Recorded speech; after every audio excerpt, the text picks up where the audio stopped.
এক ছাত্র পাস করেছে কি ফেল করেছে জানি না, রেজাল্ট দেওয়ার পরে কাঁদতেছে। বাবা বলে কাঁদিস কেন? বলছে রেজাল্ট দিয়েছে কাঁদিস কেন? ফেল না পাস? কথা বলে না। ধমক দিয়েছে ফেল না পাস? বলছে আব্বা ফেল করলে তো কথা ছিলাম 5-এ, নামিয়ে দিয়েছে 3।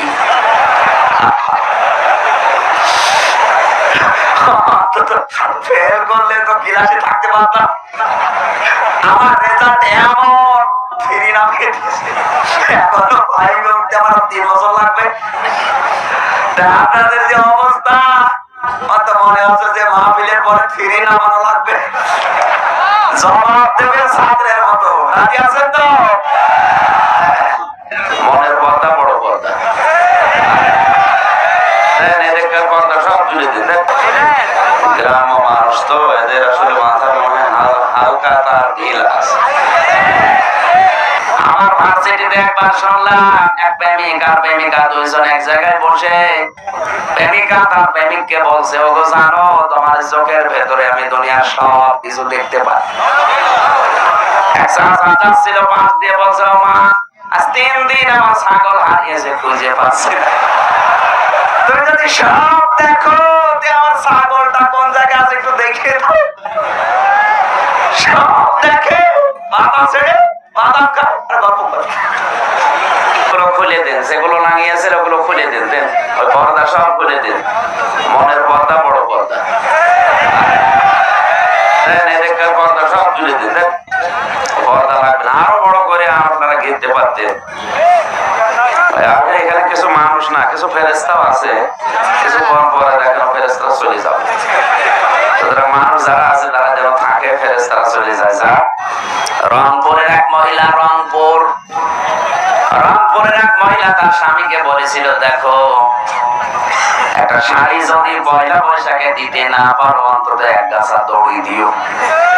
ও বেচারা দড়ি দিয়েছে, গলায় দড়ি দিয়ে উনি শহীদ হয়ে গেছে। পরের দিন ওর স্বামী স্ট্যাটাস দিয়েছে, পয়লা বৈশাখের প্রথম শহীদ। এরকম শহীদ হলে আল্লাহ মাস দেবে না? রাগ করলে না, কিছু মানুষের মন খারাপ দেখছে। একবার বগুড়াতে খাবার খাচ্ছিল হোটেলে, বগুড়া জেলায় 3 জন মস্তান ছিলেন, গায়ে কোনো দোস্ত নেই, মাথার প্যান্ট খুলে পড়িয়ে যাবে এই কারণে নিজেরাই বিভিন্ন দড়ি দিয়ে বেঁধে রাখে। এগুলো হচ্ছে মাস্তান। এসে চা খাচ্ছে, একজন আরেকজনকে বলছে, দেখ এই হুজুর যেভাবে খাবার খাচ্ছে মনে হয় প্লেট খেয়ে ফেলবে। আর একজনকে বলছে, এই যেভাবে হাড় খায় এই হুজুরের এলাকার কুকুররা মনে হয় হাড় পায় না। একজন ওখান থেকে এসে আমার কাছে বলছে, হুজুর ইফ ইউ ডোন্ট মাইন্ড, কিছু মনে করবেন না, একটা কথা বলি। বলে, আপনি যেভাবে হাসি পাচ্ছেন আপনার এলাকায় কুকুর কি হাড় পায়? আমি বললাম, আমার এলাকার কুকুর অত অভদ্র না, ওরা হাড় খায় না। কি খায়? আমার চা খায়।